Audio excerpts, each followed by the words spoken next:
नमस्कार, the mind question में आपका स्वागत है।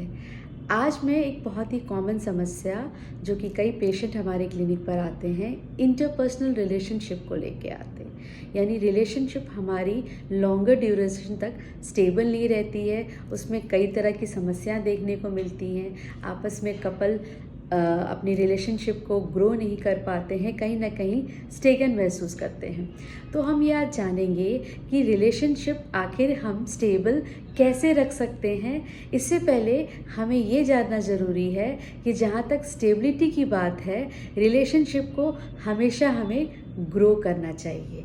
और ग्रो कैसे करना चाहिए, इसके लिए सबसे पहला पॉइंट ये आता है कि इमोशंस एक कोर फीचर होता है। उसको हम आपस में कैसे रेगुलेट करें, आइडेंटिफाई करें कि सामने वाला पार्टनर किस इमोशनल कंडीशन से, किस इमोशनल ट्रॉमा से गुजर रहा है, उसको आप समझने की कोशिश करें।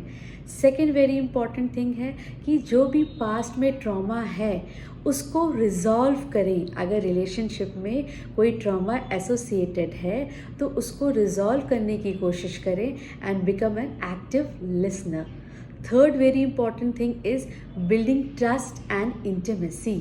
यानी अगर कोई रिलेशनशिप में ट्रस्ट है तो वो आपकी रिलेशनशिप काफ़ी गहरी रहेगी और इंटीमेसी आपकी बढ़ती हुई नज़र आएगी।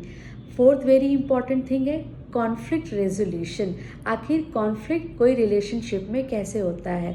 कई पेशेंट मुझसे पूछते हैं कि मैम हमारे विचार नहीं मिल रहे हैं, हमारे विचारों के वजह से हमारे रिलेशनशिप का जो एक स्ट्रेंथ होना चाहिए वो प्रॉपर नहीं आ रहा है। इसको कैसे हम सॉल्व कर सकते हैं। नाउ कॉन्फ्लिक्ट रेजोल्यूशन के लिए सबसे पहले ज़रूरी है कि आप उसके व्यवहार को अंडरस्टैंड करने की कोशिश करें कि आखिर किस प्रॉब्लम से या किस आपके बिहेवियर से आपके पार्टनर को या आपके अदर फैमिली मेम्बर्स को दिक्कत आ रही है। यानी कि आपका mental set.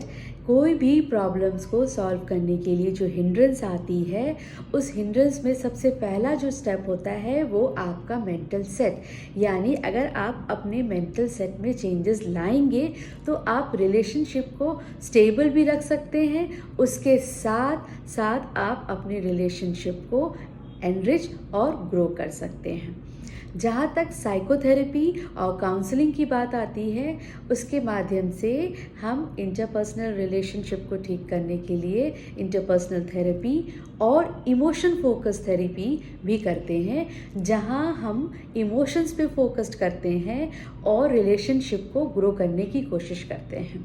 A very beautiful example, a relationship should be like a sugar syrup, जिसमें आपके शुगर और वाटर का एग्जिस्टेंस नहीं रहता है।